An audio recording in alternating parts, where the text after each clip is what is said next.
Alhamdulillah, salatu wassalamu ala rasulillah wa ala alihi wa sahbihi wa ala ma ba'd.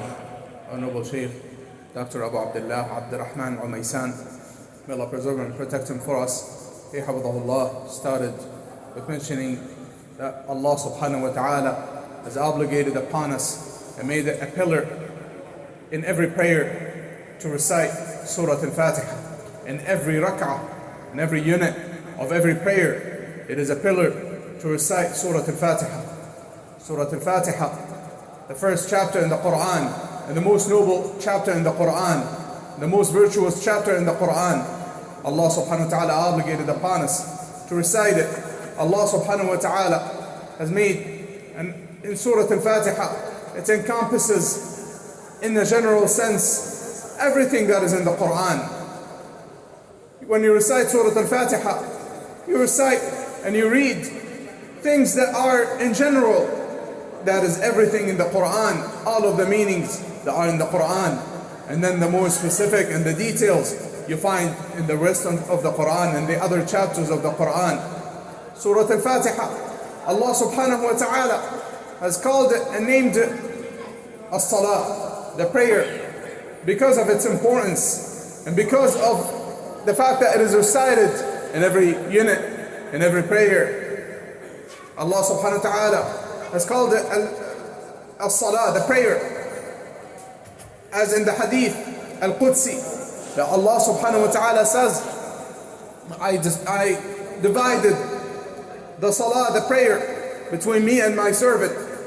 And then this is specifically referring to the recitation of Surah Al-Fatiha. So in the continuation of the meaning of the hadith, when my servant recites Alhamdulillahi Rabbil Alameen, Allah subhanahu wa ta'ala says, my servant has praised me. And likewise, when one says and recites Ar-Rahman Ar-Rahim, Allah subhanahu wa ta'ala further he says in the meaning of it that my servant has praised me. And then when he recites Maliki Yawmiddin, Allah subhanahu wa ta'ala says my servant has glorified me.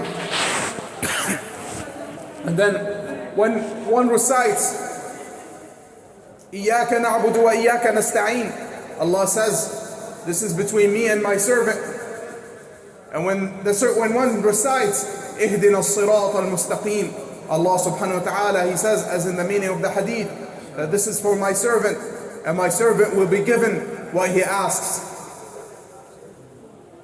The supplication in Surah Al-Fatiha, Ihdina as-Sirat al-Mustaqim, guide us to the straight path. This is a great and a very noble and a very important supplication. We must know that the guidance is in the hands of Allah subhanahu wa ta'ala, and that we should ask Allah subhanahu wa ta'ala for guidance. Yes, the Messenger sallallahu alayhi wa sallam, he guides, but he guides in the meaning that he shows the guidance and he clarifies the guidance, and that he comes with the guidance sallallahu alayhi wa sallam. As Allah subhanahu wa ta'ala, he described the Messenger sallallahu alayhi wa sallam was saying, what means, and indeed you guide to the straight path. But this is the guidance of showing and clarifying and informing of the guidance. But being able to be upon the guidance and to adhere to the guidance and to follow the guidance, this is in the hands of Allah subhanahu wa ta'ala. In the hands of Allah subhanahu wa ta'ala alone.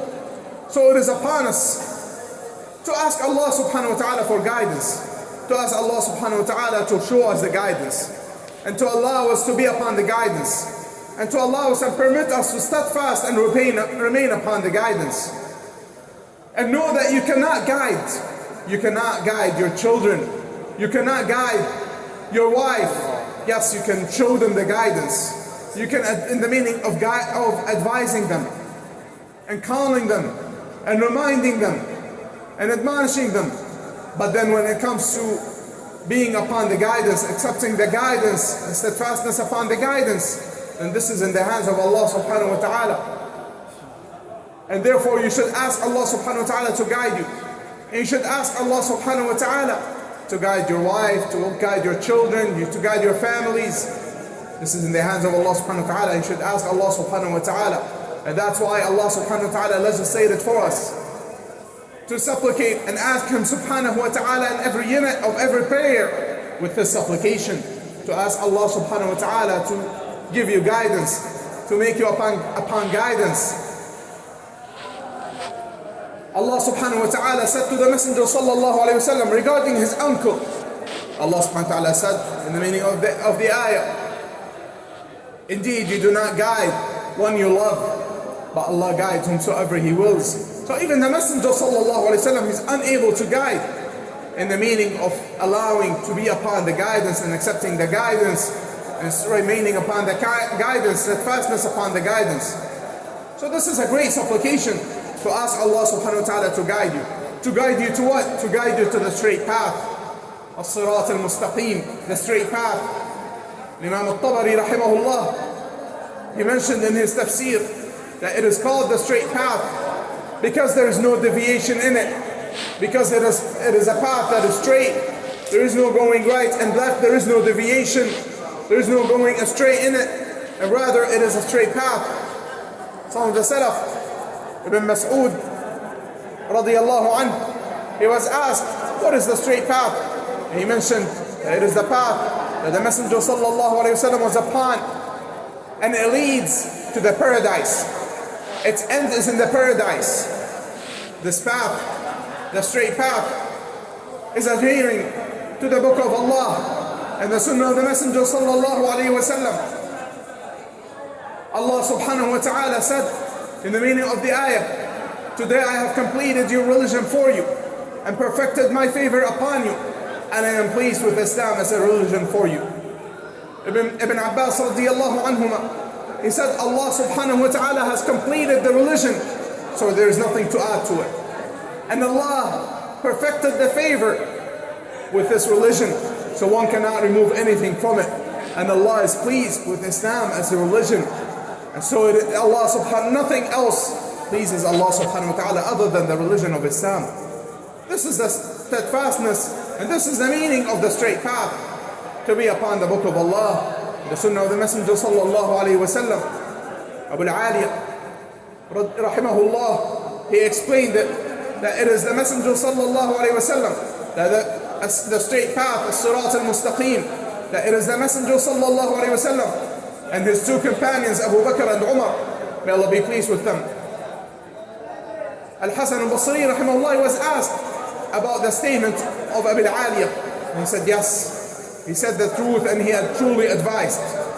For indeed the straight path is to be upon what the Messenger sallallahu alayhi wa sallam was upon, and his two companions, Abu Bakr and Umar, may Allah be pleased with them, were upon.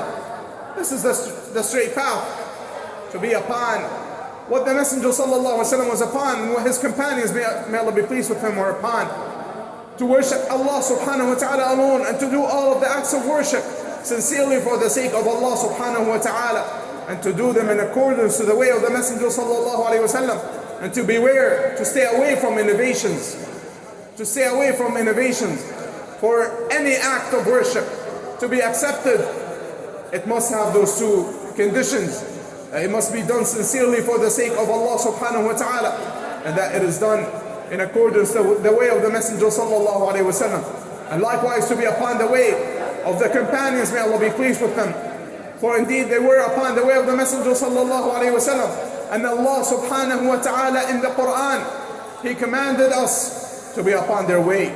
Allah subhanahu wa ta'ala commanded us in the Quran to be upon the way of the companions. May Allah be pleased with them. Allah subhanahu wa ta'ala named them that they are the early ones, those who hastened and those who were the first from amongst the believers, the companions of the Messenger sallallahu alayhi wa sallam. And then Allah subhanahu wa ta'ala praised the believers that they follow their footsteps, that they follow them with perfection. Allah subhanahu wa ta'ala has praised the companions and commanded us to be upon their way. And they were the first, and they were from those who are fast in obedience to Allah subhanahu wa ta'ala and the Messenger sallallahu alayhi wa sallam, and adhering to the book of Allah and the sunnah of the Messenger sallallahu alayhi wa sallam. Al-Hasan al-Basri rahimahullah, he was asked, the companions, may Allah be pleased with them, are in the paradise, but they were on race horses, meaning they were fast and they were strong, and they they were fast to obedience of Allah subhanahu wa ta'ala. How about us? The question, in the continuation of the question, we are on tied donkeys, meaning we cannot be as fast as they are. And he, rahimahullah, he said, if you follow their footsteps,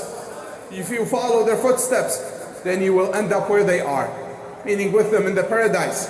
So we ask Allah subhanahu wa ta'ala to make us from those who follow the book of Allah and the sunnah of the Messenger sallallahu alayhi wa sallam, and the understanding and the implementation of the companions. May Allah be pleased with them. For indeed, this is the straight path that Allah subhanahu wa ta'ala commanded us to be upon. وصلى الله وسلم وبارك على نبينا محمد وعلى آله وأصحابه أجمعين.